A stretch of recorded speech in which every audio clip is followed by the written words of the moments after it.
सिद्धिभ्य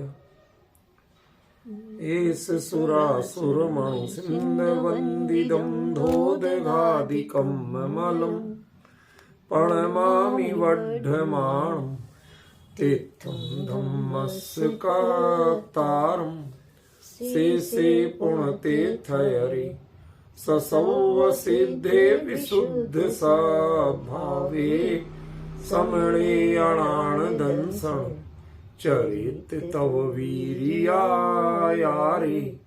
ते सौवे समगम पतेगमेव पतेगम वन्दामि अवट्टन्ते अर्हन्ते मानुषे खेते किच्चा अरिहन्ताणं सिद्धाणं तहणमो गणहराणम् अज्जावैवगाणं साहूणं चैव सौवेसिं तेसिं विशुद्धदंसन् प्राणपहाणासमं समासेज्य ओवसंपयामि सम्मं जतोणिवाण संपत्ति। प्रवचन सार परमागम ज्ञान तत्व प्रज्ञापन महाधिकार गाथा 34 पृष्ठ 59। सुत्तम जीर्णोवदिष्ठम पोगलदवप्पगेहिं वैणेहिं तम जाणनाहिणाणं सुत्तस्य अजाणना भणिया।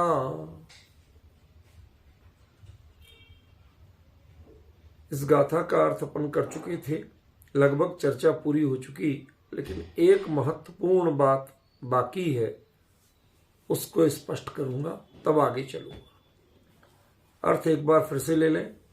जीर्णोपदिष्टम सुत्तम, जिनेन्द्र परमात्मा के द्वारा जो उपदिष्ट हुआ है वही सूत्र है। कैसे उपदिष्ट हुआ? पोगल दव्व पगेहिम वैणेहिम, पुद्गल द्रव्यात्मक वचनों से। ठीक है। तम जानना ही राणम, उसको जानना, उसकी ज्ञप्ति वही ज्ञान है। यहां तक बात अपनी पूरी क्लियर हो गई थी कल। अब बात बची सुत्तस्य जानना बढ़िया, वह सूत्र की ज्ञप्ति है। यह प्रश्न बड़ा टेढ़ा है, आचार्य ने कह तो दिया, लेकिन आसानी से समझने में नहीं आएगा। इसको समझने का थोड़ा प्रयास करना पड़ेगा। अर्थ क्या है कि उसको जानना, ये तम माने क्या है? तम माने कल बात आई थी सूत्र को, असल में सूत्र को नहीं। सूत्र के द्वारा जो प्रतिपाद्य निज ज्ञायक, अब हर सूत्र का अर्थ निज ज्ञायक नहीं, किसी का सीधा है, किसी का घूम के। कर्म सिद्धांत वाले घुमा के बात कहते हैं। तुम ऐसे भाव करोगे तो यहां भटकोगे 4 गति 84 लाख योनियों में।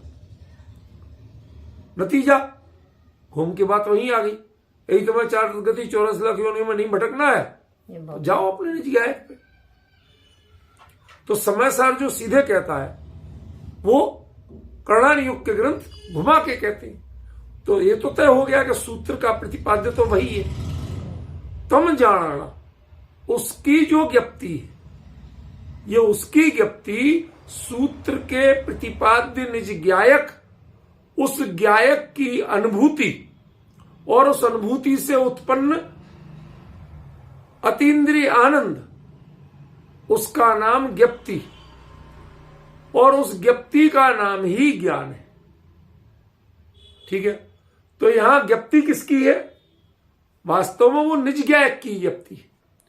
निज ज्ञायक की जानकारी कहां से मिली आपको? उस सूत्र से मिली। समझ गए? तो जो निज ज्ञायक की ज्ञप्ति है, निज को जानने की ज्ञप्ति जो है, उसको सूत्र की ज्ञप्ति कैसे कहा? प्रश्न समझ में आ रहा कि नहीं आ रहा? क्या प्रश्न किया कि सूत्र के द्वारा प्रतिपाद्य जो निज ज्ञायक परमात्मा, उसकी ज्ञप्ति, उसका नाम ज्ञान है। ठीक है। तो निज ज्ञायक की ज्ञप्ति का नाम यदि ज्ञान है तो निज ज्ञायक की ज्ञप्ति को सूत्र की ज्ञप्ति आप कैसे कह सकते हो? ठीक है ना, सुप्त से जानना बढ़िया, और उसे ही सूत्र की ज्ञप्ति कहा गया है। तो निज ज्ञायक की ज्ञप्ति सूत्र की ज्ञप्ति कैसे हो सकती है? यह प्रश्न मेरा है। ठीक है ना, इसका उत्तर जब आप ले लेंगे तो ये गाथा पूरी हो जाएगी। जितनी जल्दी समझ में आएगा उतना जल्दी हो जाएगा। पहले प्रश्न तो क्लियर हो। सूत्र ने क्या बताया? निज ज्ञायक को। निज ज्ञायक को जान के उसकी जो ज्ञप्ति हुई अतीन्द्रिय आनंद रूप परिणति, उसका नाम निज ज्ञायक की ज्ञप्ति है, और उस ज्ञप्ति का नाम ही ज्ञान है। समझ गए? यहां तक तो बात क्लियर हो गई। अब एक नई बात कह रहे, या माने और सुप्त से जानना बढ़िया, उसे ही सूत्र की ज्ञप्ति कहा मानना चाहिए या कहा गया है। ये उसे सूत्र की ज्ञप्ति कहा क्यों गया, और ये बात केवली ने क्यों कही? क्योंकि कुंदकुंदाचार्य देव जब भी ऐसे बढ़त शब्द कहते हैं कहा गया है, तो वो कहा गया है का मतलब केवली के वचनों में आया। ठीक है ना? तो ये बात केवली को क्यों कहना पड़ी कि सूत्र की ज्ञप्ति है, निज ज्ञायक की ज्ञप्ति ही सूत्र की ज्ञप्ति है, ऐसा कुंद को केवली के द्वारा क्यों कहलाना पड़ा? क्या नया बताना चाहते? ये तय है कि यदि निज ज्ञायक की ज्ञप्ति को सूत्र की ज्ञप्ति कहोगे तो वह आम लोग मानेंगे नहीं। वो क्या कहेंगे? शास्त्र शास्त्र है, आत्मा आत्मा है, आत्मा का अनुभव शास्त्र का ज्ञान कैसे हो जाएगा? शास्त्र की ज्ञप्ति कैसे हो जाएगी?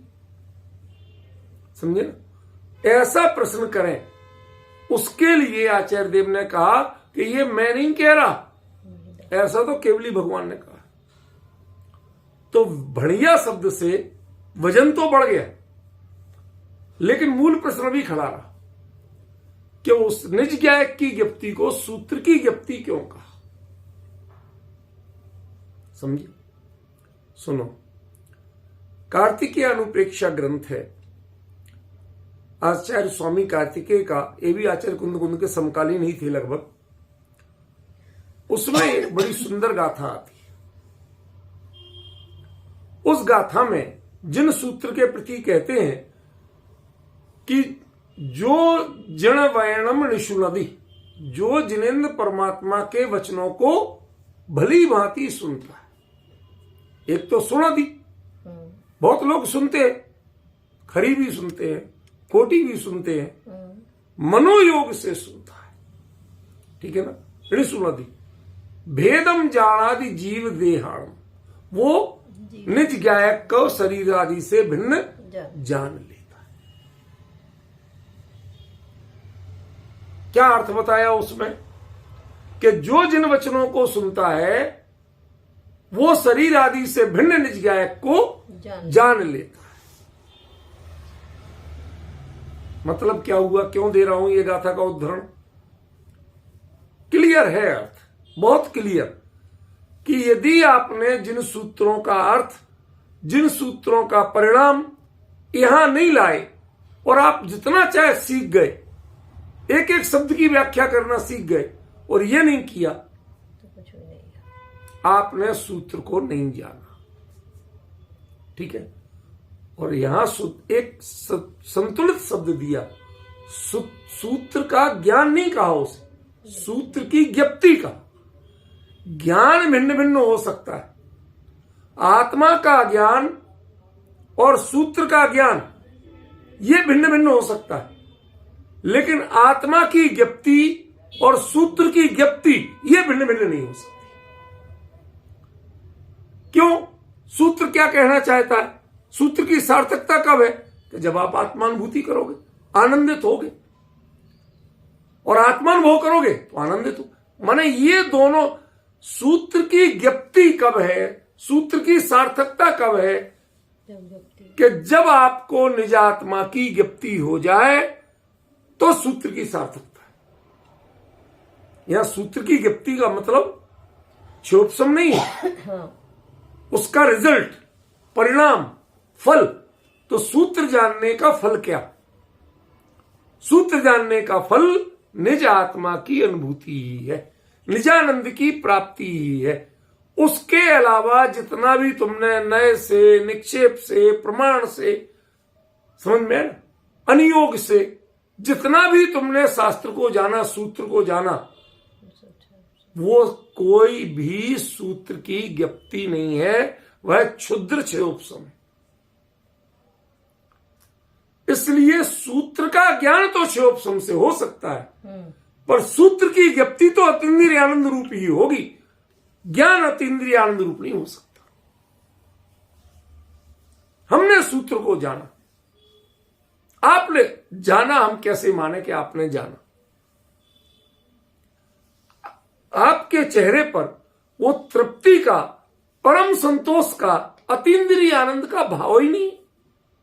हम कैसे मान लें कि आपने जाना? चेहरे पर उदासी बिखरी हुई है और आप कहते हो मैंने जान लिया। वो सूत्र का ज्ञान नहीं है जो दुनिया को सुनाया जाता है, जिसमें पंडिताई में जो चरितार्थ होता है, उसका नाम सूत्र का ज्ञान नहीं। जो हम आप चर्चा कर रहे हैं, ये सूत्र का ज्ञान नहीं, ये सब क्षयोपशम है। आचार्य कहते हैं कि जितनी आप चर्चा करोगे, जब तक चर्चा में रहोगे, जब तक किसी से समझना या किसी को समझाना ये प्रवृत्ति रहेगी, तब तक सूत्र का ज्ञान तो कहा जा सकता है, सूत्र की ज्ञप्ति नहीं।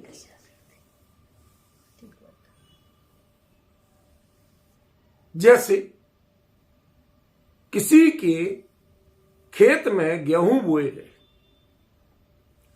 पौधे तो खूब लंबे लंबे हुए, लेकिन बाली नहीं निकली जिसमें गेहूं होते। शांति भाई, समझ में आ रहा? गेहूं बोया खेत में, पौधे तो नॉर्मल से लंबे लंबे निकले, लेकिन जिसमें गेहूं निकलता वो बाली नहीं आई। तो बताओ ये गेहूं की फसल है या नहीं है? नहीं। पौधा गेहूं का है पर फसल नहीं।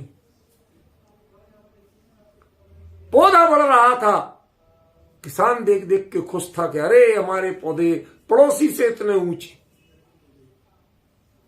लेकिन पड़ोसी के छोटे रहे पर उसमें बाली लगी। तेरे उससे दुगने बड़े हो गए पर बाली नहीं आई। तो तेरे फसल हुई या नहीं हुई? नहीं। क्या वो तो घास है।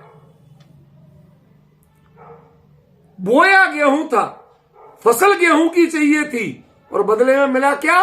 घास।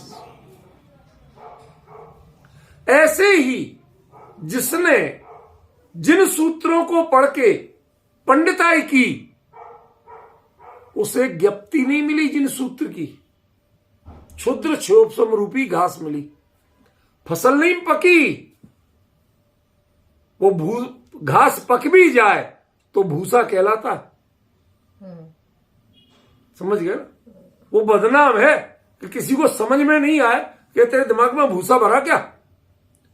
वो भूसा कभी अच्छी चीज नहीं मानी जाती, उसके खाने से अकल नहीं आती। समझ रहे ना? बदनाम चीज है। तो वो हरी रहे तो भी घास, और सूख जाए तो भूसा। दोनों स्थितियों में पकने के बाद भी वो फसल नहीं कहलाती। समझी? और गेहूं की बाली कच्ची रहे तो भी फसल है, और पक जाए तो फसल है ही। उसको देख के किसान के मन में प्रसन्नता होती है। जैसे वो खेत झूमता है, ऐसे किसान का मन भी लहलहाता है, प्रसन्न होता है। फसल वो है जो प्रसन्नता रूप हो और दूसरे को भी प्रसन्नता ही दे। जिन सूत्र का ज्ञान वही है जो आत्मानुभव के रूप में अतीन्द्रिय आनंद दे। यदि अतीन्द्रिय आनंद की प्राप्ति नहीं हो रही है, आत्मानुभूति से अतीन्द्रिय आनंद की प्राप्ति नहीं हो रही है तो ना वह आत्मज्ञान की ज्ञप्ति है और ना वह सूत्र ज्ञान की ज्ञप्ति है। वो क्षयोपशम का खेल है। समझ गए? ये बात आचार्य देव ने यहां क्लियर की। जो शास्त्र ज्ञान को पंडिताई की चीज मानते हैं, मैंने इतने लोगों को समझा दिया, पहले भले आदमी ये तो बताओ कि तुम्हें समझ में आ पाया? शब्द का अर्थ यदि समझ में आया है तो तुमने कुछ नहीं जाना, नया अर्थ जाना तो कुछ नहीं जाना, मतार्थ जाना तो कुछ नहीं जाना, आगमार्थ जाना तो कुछ नहीं जाना, क्योंकि ये सब क्षयोपशम के खेल है। जानना क्या था? उससे निज ज्ञायक को जानना था, और अकेले जानना नहीं था, ऐसे जानना था कि जिससे अतीन्द्रिय आनंद रूपी ज्ञप्ति की उपलब्धि हो।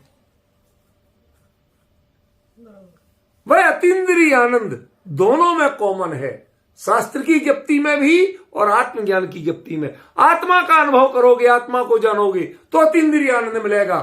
और दूसरे कहते हैं यदि जिन वचन के रूपी जो सूत्र को जानोगे तो उससे भी अतीन्द्रिय आनंद ही मिलेगा। यदि तुम्हें अतीन्द्रिय आनंद की प्राप्ति नहीं हुई तो तय जानना तुमने सूत्र को नहीं सुना, सूत्र नहीं पढ़े, सूत्र को नहीं जाना, क्योंकि सूत्र के जानने का फल तो वही है जो आत्मा को जानने का फल है।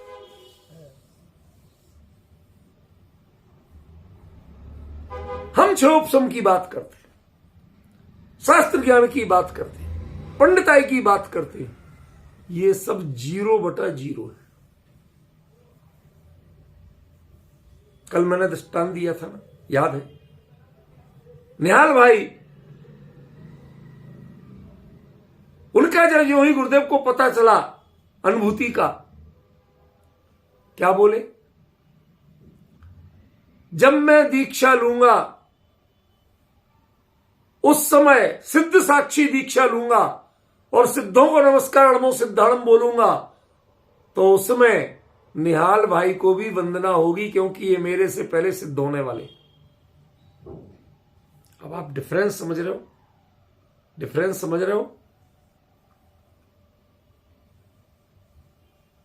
जित एक से एक धुरंधर पंडित बैठे थे, शास्त्री और पता नहीं कितनी कितनी उपाधियां लिए हुए, न्याय तीर्थ, काव्य तीर्थ, समझ गया ना? दुनिया भर की उपाधि वाले पंडित बैठे थे, कितने ग्रंथों के संपादक बैठे थे, हजारों गाथाओं को याद रखने वाले बैठे थे, लेकिन उनके लिए गुरुदेव के मुंह से एक शब्द नहीं निकला। किसके लिए निकला? कि जिन्होंने उस सूत्र की ज्ञप्ति कर ली। सूत्र की ज्ञप्ति क्या है? कि निज ज्ञान की ज्ञप्ति जो है वही सूत्र की ज्ञप्ति है। अतीन्द्रिय आनंद की प्राप्ति सूत्र की ज्ञप्ति है। पंडित लोग क्षयोपशम की महिमा में मग्न थे, उसमें आनंद ले रहे थे। मैंने इतना अच्छा बोला, मैंने इतने शास्त्रों को पढ़ा, मैंने इतने शास्त्रों का संपादन प्रकाशन किया, वो इसमें मग्न पड़े थे।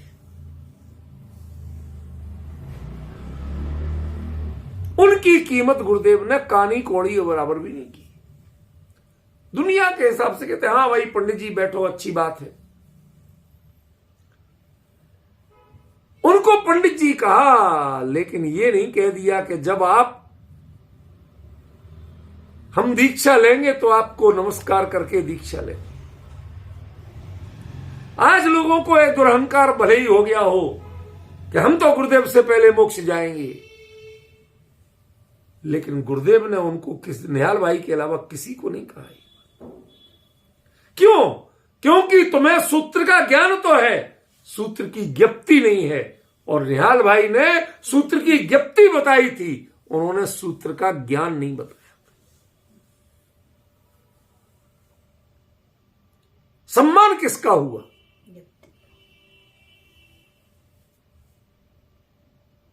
ज्ञानियों के बीच में यदि कीमत है तो सूत्र की ज्ञप्ति की कीमत है, सूत्र के ज्ञान की कीमत नहीं। सूत्र की ज्ञप्ति से आप आराध्य बनोगे, और सूत्र के ज्ञान से पंडित बनोगे, आराध्य नहीं बनोगे।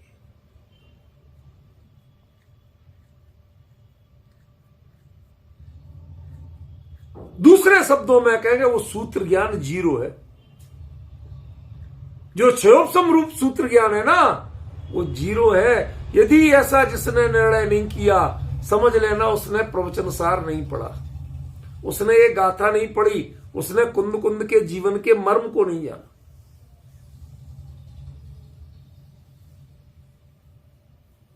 सूत्र के जानने का एकमात्र अर्थ किसने जाना कि जिसे अतीन्द्रिय आनंद की प्राप्ति हुई, निजानंद की प्राप्ति हुई, निर्विकल्प अनुभूति के आनंद की प्राप्ति हुई, बस उसी ने सूत्र को जाना। बाकी उनके लिए कोई शब्द कहना गुनाह है। एक बात बताना शांति भाई, कोई व्यक्ति समय सार बेचता हो, छपवा के बेचता हो, और जो पैसा बचता हो उससे अपना घर चलाता हो, कितने बहुमान करने योग्य है?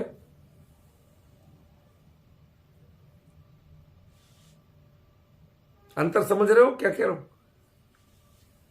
समय सार बेच के अपना घर चला रहा, ये व्यापारी है। दूसरा, समय सार सुना के अपने पंडिताई के अहंकार की पुष्टि कर रहा, वो क्षयोपम का व्यापारी है। उसने भी बदले में लिया, तो लिया क्या व्यापार करके? क्षयोपम लिया, मान कसाय ली, क्षयोपम का अहंकार लिया। ये दोनों ही क्षुद्र व्यक्ति हैं। इन्होंने सूत्र को नहीं जाना। समय सार जैसे ग्रंथ का व्यापार करके एक अक्षर समय सार का नहीं जान सकते। एक अक्षर की भी समय सार की पहचान हो जाए, महिमा आ जाए, तो भाई साहब जीवन में समय सार कभी बेचोगे नहीं। उसकी कमाई खाने का भाव नहीं आएगा। जिनवाणी उसको बेच के कमाई खाने का भाव, वो भी छल करके, लक्षण ही नहीं है आप में, दूर दूर तक लक्षण नहीं है।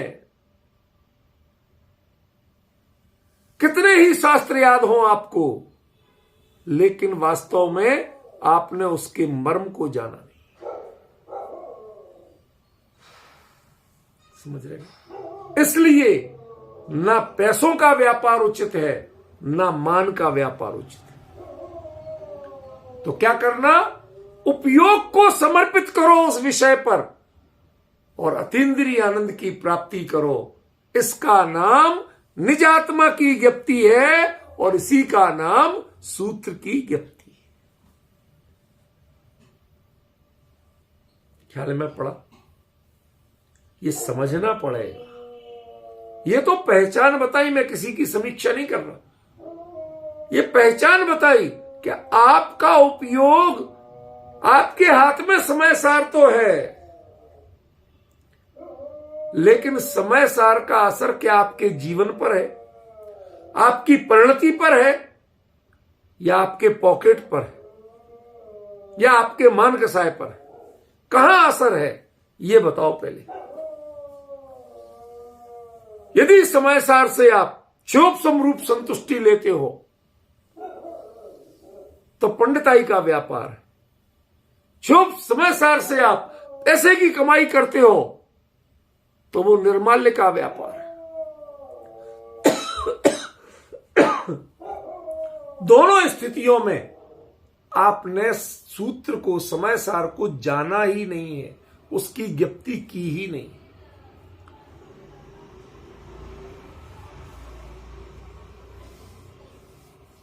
दृष्टांत पुराना है, अंजन चोर का।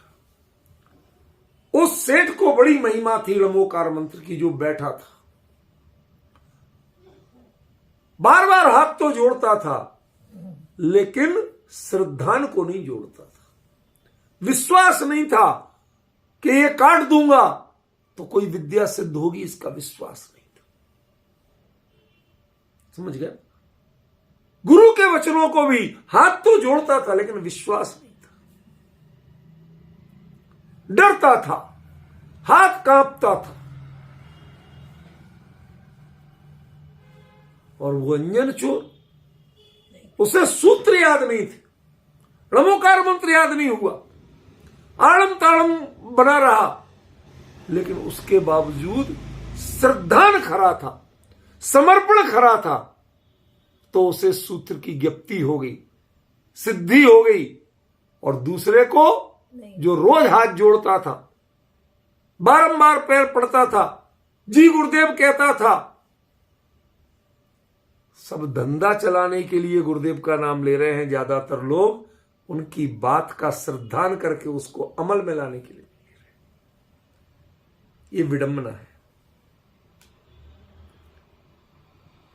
बोला मुझे किसी ने, साहब गुरुदेव का नाम लेना हमारी मजबूरी है, नहीं तो हमारी दुकान नहीं चलती।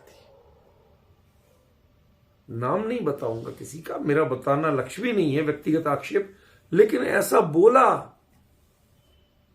और वो आजकल समाज के बड़े धुरंधर प्रतिष्ठित श्रीमंत। मुझे उनकी बात से पीड़ा इस जगह हुई कि भैया आप जानते हो, इसे बुरा मानते हो, कम से कम आप तो हट जाओ इस रास्ते से।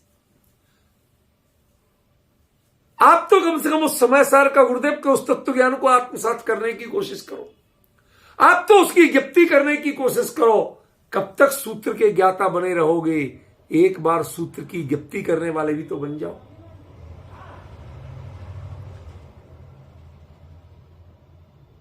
आपने जाने ही नहीं, आपको फल मिले ही नहीं। जिस पानी से प्यास भड़कती हो, बेचैनी बढ़ती हो, गला जलता हो, वो पानी पानी है क्या? पानी की बोतल में रखा हुआ एसिड है। शांति भाई, कठोर शब्द सुनने की हिम्मत रखना। पानी की बोतल में रखा हुआ एसिड है। बोतल जरूर पानी की थी, लेवल पानी का था, लेकिन जिसके पीते ही पूरा मुंह और गला ये जलने लगे, शांति नहीं मिले, प्यास नहीं बुझे, वो क्या है? दिखने में तो पानी जैसा है, लेकिन खरेखर एसिड है, तेजाब है। ऐसे ही जो सूत्र का ज्ञान तुम्हें भव भ्रमण से शांति न दिला पाए, अतीन्द्रिय आनंद न दिला पाए, जो तुम्हें मान कसाई की जलन देता है, अहंकार देता है, तुम्हारे लिए वो सूत्र नहीं है, जिन वचन नहीं है। तुम एसिड की बोतल लिए घूम रहे हो। शांति भाई, पीड़ा बता रहा हूं, हृदय की पीड़ा। जो इसका व्यापार करके निर्माल्य करते हैं वो तो धिक्कार के योग्य हैं ही, लेकिन जिन्होंने सूत्र को मान कसाई की तृप्ति का साधन माना, वो भी विद्वान नहीं है। उन्होंने सूत्र का मतलब ही नहीं समझा किसे सूत्र कहते हैं। जिनेंद्र परमात्मा वीतरागी होते हुए भी, स्वरूप में लीन होते हुए भी, उनके द्वारा उपदिष्ट सूत्र हैं। कैसे कहा आचार्य ने? जिनेंद्र को क्या लेना देना था? क्यों बोल रहे हैं? क्यों निकल रहे हैं सूत्र उनसे? कहते हैं कि ज्ञप्ति के लिए निकल रहे हैं, ज्ञान के लिए नहीं निकल रहे। जिनके लिए सूत्र ज्ञान के माध्यम है वो अज्ञानी है, और जिनके लिए सूत्र ज्ञप्ति की परिणति में चरितार्थ होते हैं उनका नाम ज्ञानी है। उन्हें सूत्र का ज्ञान है वास्तव में कि जिनके जीवन में शांति है, जिनके जीवन में सूत्र का चिंतन, सूत्र का मनन, सूत्र का अभ्यास जैसे जेठ की दोपहरी में शीतल फुहार की तरह लगता हो, तृप्तिदायक लगता हो, जिस दोपहरी में घर से बाहर निकलने का मन नहीं करता, उसमें जब फुहार आती है तो छत पे जाके नाचने का मन करता है। बच्चे भागते थे पहले, आजकल तो एसी का जमाना आ गया ना, कोई नहीं भागता। पहले गर्मी से परेशान होते थे, फुहार आई, बारिश आई, सब भागते थे छत पे, नहा के आएंगे। ऐसे ही जो जिन वचनों की शीतलता में भव भ्रमण का ताप जिनके दूर होता हो, उनको समझना कि आपने जिन वचन जिन सूत्र सुने समझे, उनकी ज्ञप्ति की, और यदि तुम्हारा ताप दूर नहीं हो रहा है तो आपने जिन वचन सुने भी नहीं है, समझे भी नहीं। क्यों? क्योंकि ज्ञान हो और ज्ञप्ति ना हो, ऐसा हो सकता है? जल पान करें, पानी पिए और प्यास ना बुझे, ऐसा हो सकता है? पानी पीने से प्यास बुझेगी ही। ऐसे ही जिन सूत्रों के चिंतन से, मनन से, उनमें उपयोग लगाने से, उनके ज्ञान से भव भ्रमण रूपी प्यास बुझेगी ही। इसलिए सूत्र की ज्ञप्ति क्या है? जो निजात्मा की ज्ञान की ज्ञप्ति है, वही सूत्र की ज्ञप्ति है। दो भिन्न भिन्न चीजें नहीं है। और यदि ये तुम्हें नहीं मिला तो इसका मतलब सूत्र भी तुम्हें नहीं मिला। निजात्मा का ज्ञान नहीं हुआ तो तुम्हें सूत्र का ज्ञान नहीं हुआ। शब्द का ज्ञान हुआ होगा, सूत्र का ज्ञान नहीं।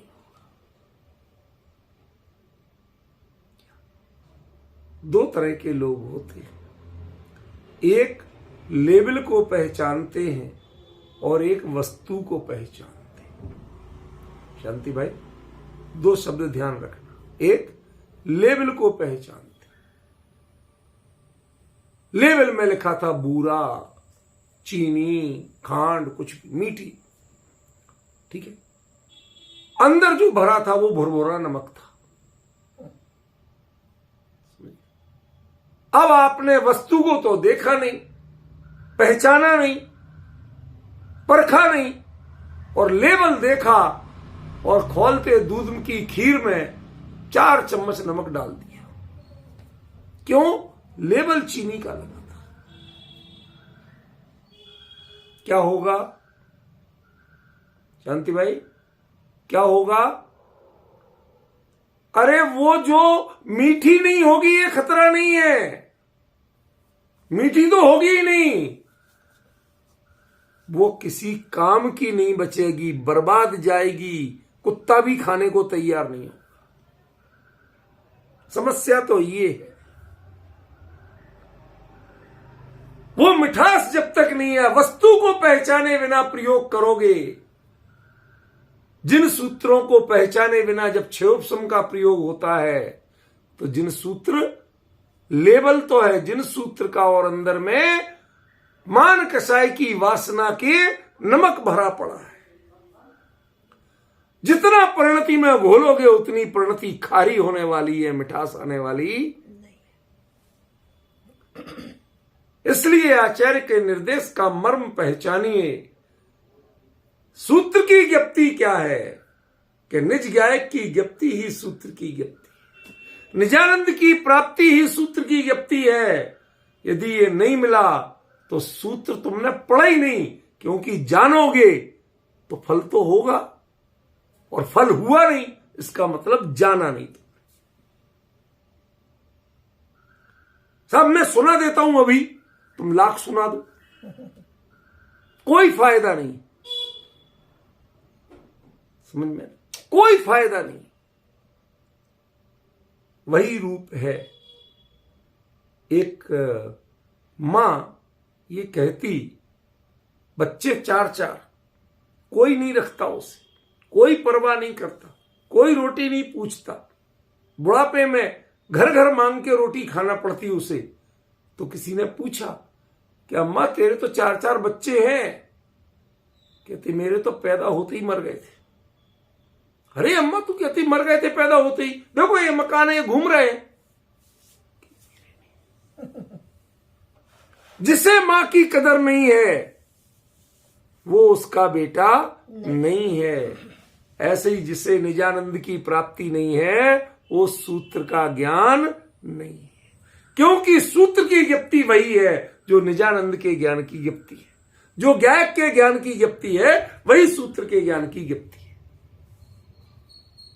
ज्ञप्ति में अंतर नहीं है। इसलिए आचार्य देव ने यहां ना आत्मा के ज्ञान की बात की, ना सूत्र के ज्ञान की बात की।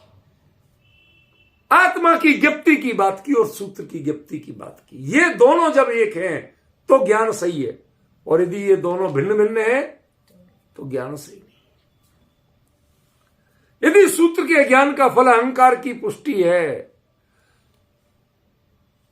तो आपका ज्ञान सही नहीं है, वो ज्ञान कलंकित है। लेवल पे मत जाइए, गाथा समय सार की इस पे मत जाइए।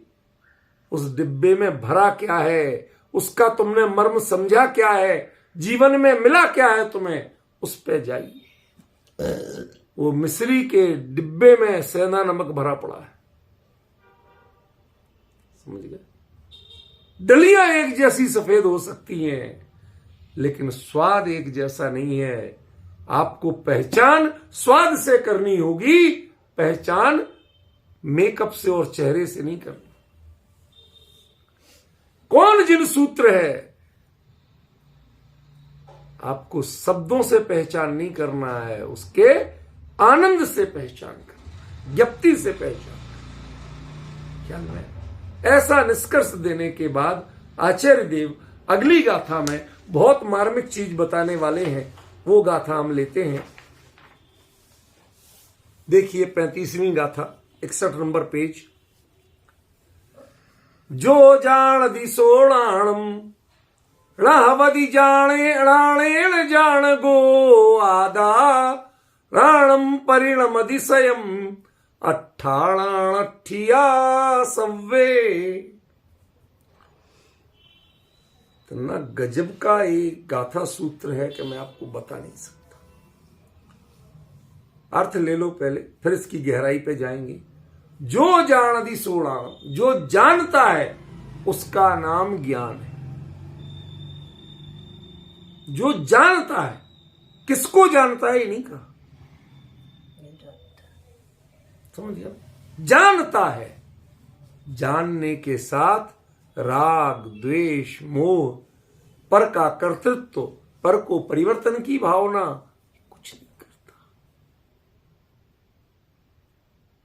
मैंने आपको बताया था, एक बच्चा बालकनी से गिर रहा है, ज्ञाता रह सकते हो?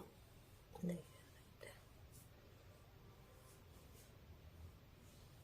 जानना आपका काम है, भागना आपका काम नहीं। मैं किसी को बचाऊं, मैं किसी को मारूं, ये कर्तृत्व और भोक्तृत्व ये आपका काम नहीं, ये आपका स्वरूप नहीं है, ये ज्ञान की परिणति नहीं है। जो जान ली सिर्फ जानता है, जानने के बाद कोई रिएक्शन जिसके नहीं होता, समझिए। सुनाणम, बस उसका नाम ज्ञान है। एक बात। दूसरी उससे भी बड़ी बात कह रहे हैं, राणेण आदा जाणगो न हवदी। ज्ञान हो रहा है, इससे आत्मा ज्ञानी नहीं है, गायक नहीं है। हम तो यही जानते कि जो जानता है वो गायक है। आचार्य कह रहे हैं तुम जानते हो, इससे तुम गायक नहीं हो। क्यों बता दूं शांति भाई? गुरुदेव के सीडी प्रवचन सारे आपके पास हैं। वही बात है कि नहीं है, वही शब्द है कि नहीं है जो गुरुदेव कहते थे। तो कंप्यूटर को तो आत्मज्ञान हो गया होगा,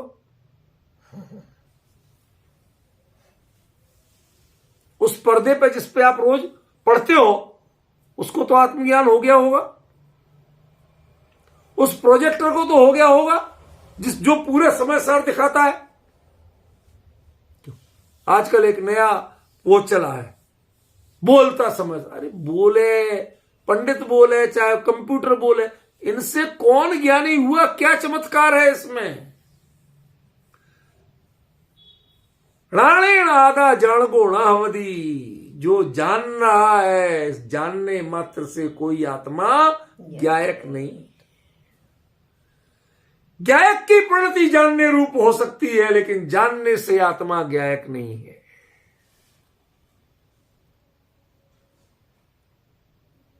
यदि जानने से आत्मा ज्ञायक हो तो उसका ज्ञायकपना ज्ञान में घुल घुल के बह जाना चाहिए, खर्च हो जाना चाहिए। अनादिकाल से जान रहा है। क्यों शांति भाई? तिजोरी भरी पड़ी थी, रोज खर्च कर रहे हो तो कभी तो खाली होगी। रोज कुछ ना कुछ खाली तो हो रही है। यदि आत्मा ज्ञान, जैसे धन से तिजोरी तिजोरी कहलाती है, वरना तो वो अलमारी है कि नहीं? ऐसे आत्मा ज्ञान से ज्ञायक हो तो जैसे धन खत्म हो जाए तो तिजोरी अलमारी बन रह जाएगी। ऐसे आत्मा का ज्ञान भी खत्म हो जाए तो एक दिन ज्ञायक नहीं रह जाएगा, वो एक द्रव्य रह जाएगा। तुमसे मेरी पहचान नहीं है, ज्ञान की प्रणतियों से ज्ञायक की पहचान नहीं है। ज्ञायक वो अपने बल पर है। तुम्हारी पहचान, तुम ज्ञान रूप हो ना, ये मेरे ज्ञायक होने से तुम ज्ञान रूप हो, वरना स्पर्श रस गंध वर्ण रूप भी हो सकते थे। यदि मैं जड़ होता तो तुम स्पर्श रस गंध वर्ण रूप होते। मैं ज्ञायक हूं, इसलिए हे प्रणतियो तुम ज्ञान रूप हो। तुम्हारा अस्तित्व, तुम्हारी पहचान मेरे कारण है, तुम्हारे कारण मेरी पहचान नहीं। अभी तो सामान्य अर्थ कर रहा हूं, अभी इसमें प्रश्न उठेंगे, फिर प्रश्नों के उत्तर आएंगे, तब जाके इसका मर्म आपको पूरा समझ में आएगा। अभी तो शब्दों के अर्थ कर रहा हूं, समझे? राणेण आधा जान गो ना हवदी। कितने ज्ञान हो जाए उससे आत्मा ज्ञायक होता नहीं। 11 अंग 14 पूर्व का ज्ञान हो जाए उससे आत्मा ज्ञायक नहीं है। सुरत केवली कहला सकते हो, लेकिन वो भी प्रवचन सार वाले सुरत केवली नहीं, कर्णान योग वाले सुरत केवली कहलाओ।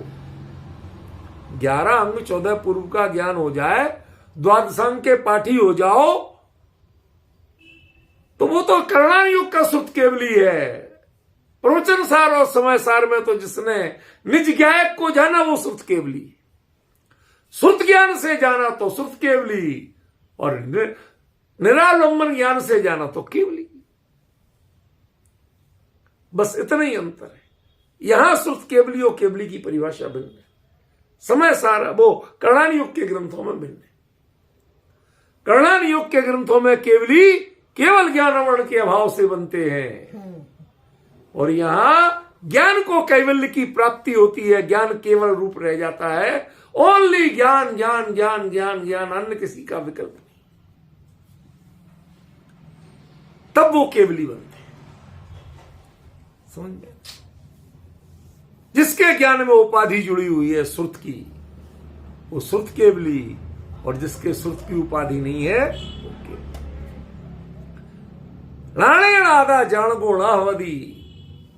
तो होता क्या है केवल ज्ञान की अवस्था में? राणम परिणमति स्वयं, वो ज्ञान अपने आप परिणमित होता है। केवल ज्ञान की पर्याय हर समय नहीं हो रही है तो हो रही है। ज्ञायक को, आत्मा को उसका विकल्प नहीं करना कि अब मैं केवल ज्ञान की पर्याय को पैदा करूं, ये उसका हेडेक नहीं है। वो परिणमति सदा स्वयं, वो अपने आप होती है। ऐसा काम अपने आप होता है, मैं नहीं कर रहा, मैं उसका करता नहीं हूं। और क्या होता है? 18 सब्वे, और लोकालोक के सारे पदार्थ उस ज्ञान में स्थित होते हैं। तो जब वो ज्ञान को जानते हैं, ज्ञान की प्रणति को स्वयं को जानती है, तो लोकालोक का ज्ञान भी हो जाता है। लोकालोक का ज्ञान करने के लिए कभी ये ज्ञान की प्रणति प्रवृत्ति नहीं होती। हम क्या समझते हैं? केवल ज्ञान लोकालोक को जानने के लिए प्रवृत्त हो रहा है। और आचार्य देव साक्षात देख के आए तो क्या कह रहे हैं? केवल ही अपने स्वरूप में लीन थे। उस केवल अत्यंत निर्मल प्रणति में लोकालोक भी दिख रहा था, झलक रहा था।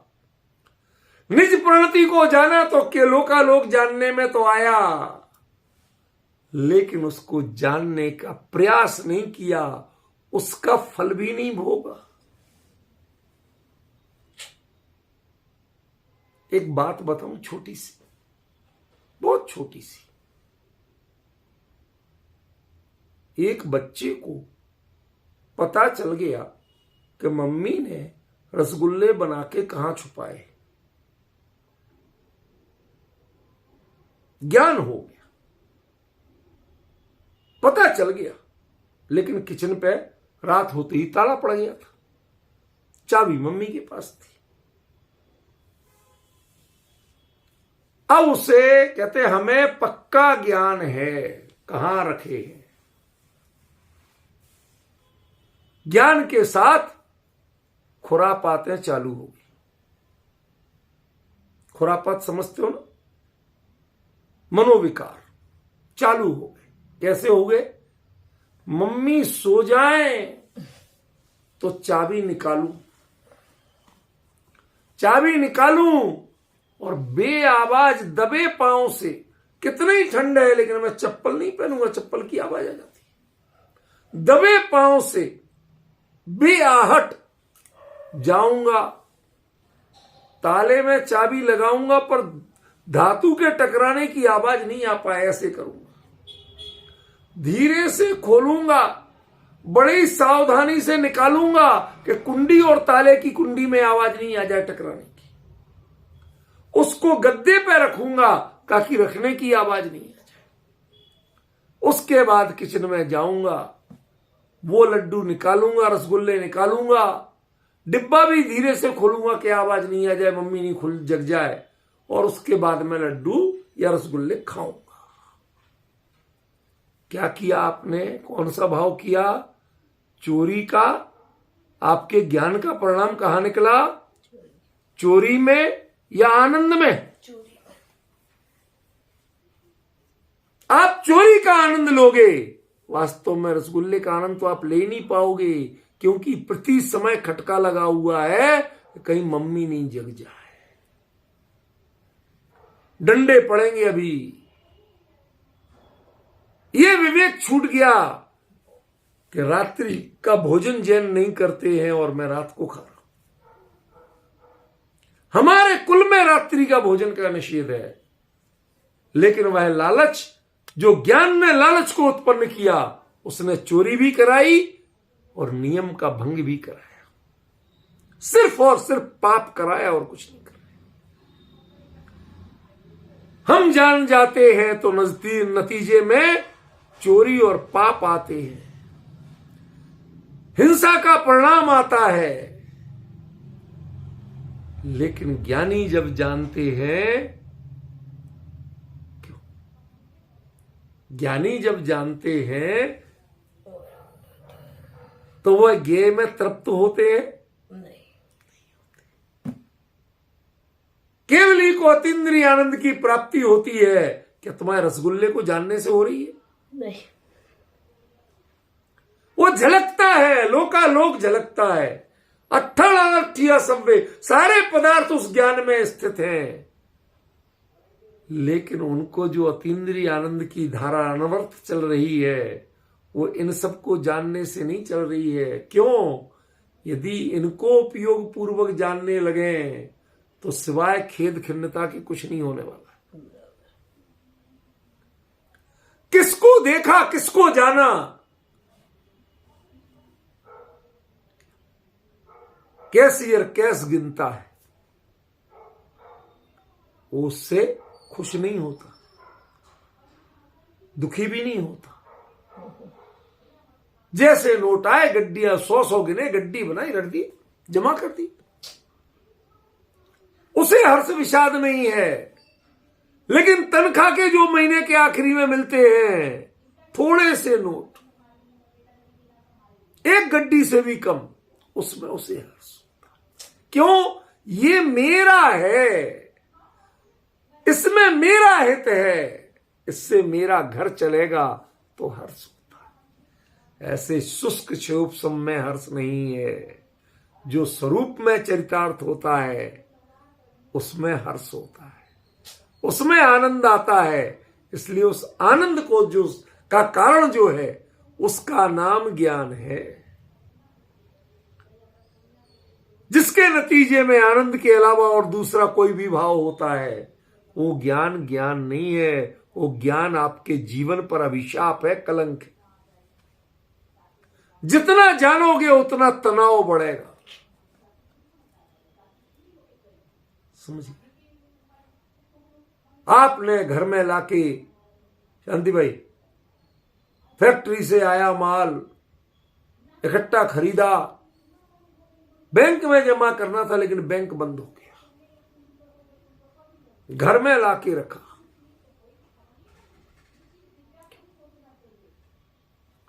रोज खोल लेते थे खिड़की, ताजी हवा आती थी, मजा आता था। समझिए ना?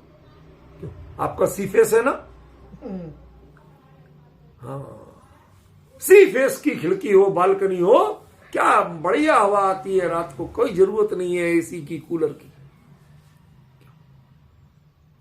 जिस खिड़की खुलने से आनंद होता था अब वही खिड़की खुली रह गई, उसके ज्ञान मात्र से टेंशन होता है। पहले पर्दा हिलता था, मन प्रसन्न होता था। क्यों? क्योंकि छाती पे बोझ नहीं था ना।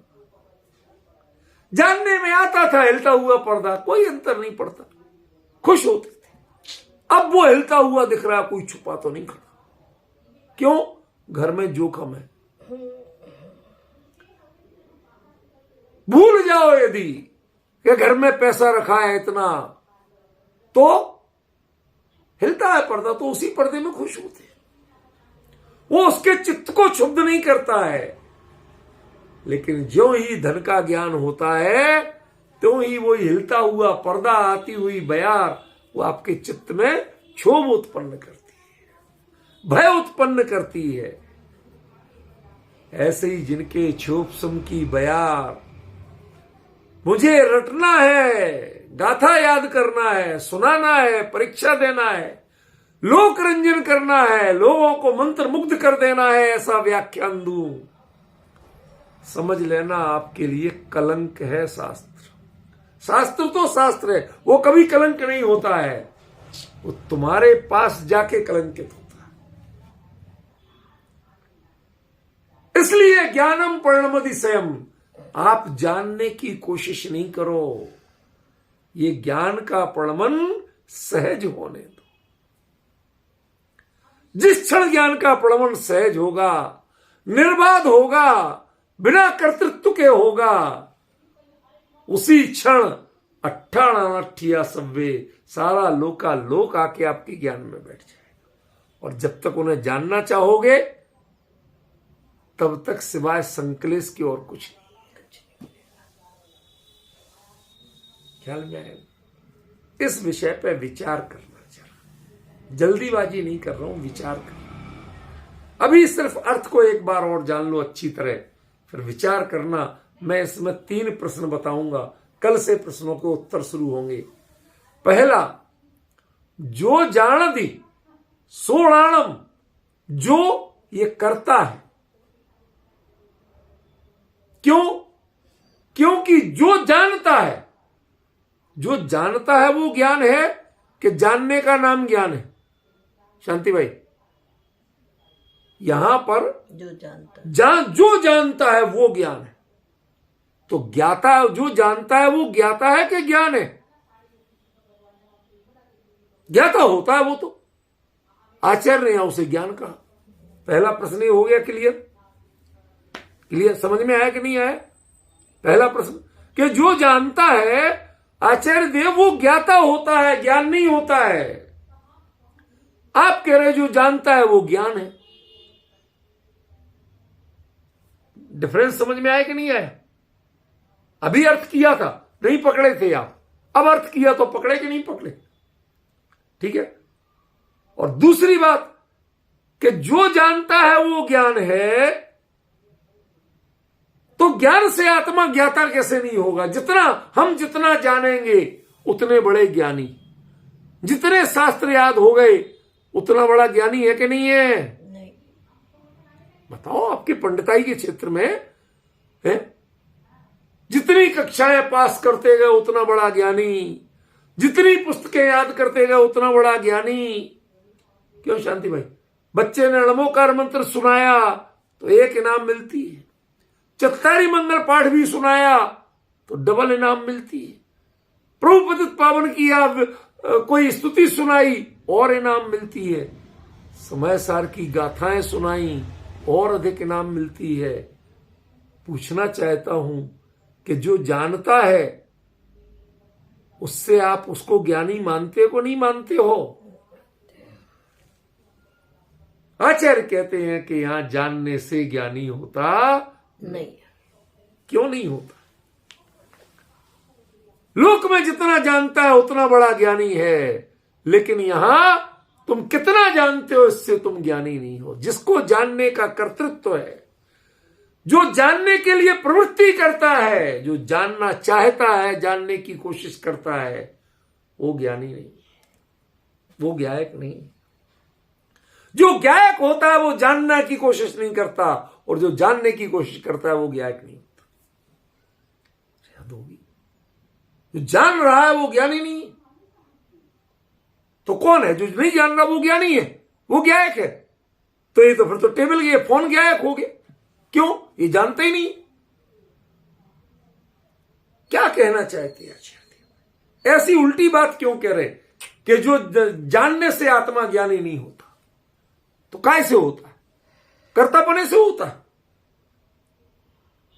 ये समझना पड़ेगा आचार्य देव ने इतनी बड़ी बात कही क्यों। और तीसरा प्रश्न है, राणम स्वयं परिणमति। हम जानने की निरंतर कोशिश करते हैं। हम आप जो जुड़े हैं, समय प्रवचन सार जी में आचार्य देव ने क्या फरमाया उसका विचार करने के लिए, निर्णय करने के लिए जुड़े हैं ना? बताइए। अब हम कहें क्या वो अपने आप ज्ञान हो जाए? शास्त्र जी बंद रहने दो, माइक बंद रहने दो, सुनाई दे नहीं, ज्ञान अपने आप हो जाएगा? हो जाएगा? नहीं। आपको लगता नहीं। आचार्य कहते हैं ज्ञान स्वयं परिणमित होता है, उसका नाम ही ज्ञान है। जिसको परिणमित कराना पड़े, जिसके लिए प्रयास करना पड़े, उसका नाम ज्ञान नहीं है। क्यों नहीं है भैया? हम तो सुबह से शाम तक जानते। हम तो रोज कहते देखो आचार्य ने क्या लिखा, उसको बारीकी से समझने की कोशिश करो, प्रश्न कर करके समझने की कोशिश करो। हम तो भ्रम से उसे ज्ञान मान रहे। और आचार्य कहते हैं जो अपने आप परिणमित हो उसका नाम ज्ञान है। जिसके लिए तुम्हें पढ़वाने की कोशिश करना पड़े, शास्त्र का अवलंबन लेना पड़े, किसी की सुनना पड़े, किसी को सुनाना पड़े, उसका नाम ज्ञान नहीं है। ऑटोमेटिक परिणति हो, परिणमन हो, उसका नाम ही ज्ञान है। ये क्यों कहा आचार्य? और जो ऑटोमेटिक परिणमन हो तो उसमें सारे पदार्थ आके कैसे बैठ जाते? हमें तो कुछ भी करने के लिए प्रयास करना पड़ता है, और जब हम कुछ नहीं करते हैं प्रयास, ज्ञान का ऑटोमेटिक परिणमन होता है, तो उस समय सारे पदार्थ ज्ञान में आके कैसे स्थित हो जाते हैं? ये 4 प्रश्न हैं। 4 प्रश्नों के 4 उत्तर पहले आप विचारो, कल से मैं करूंगा एक एक करके। ख्याल में आज समय हो गया।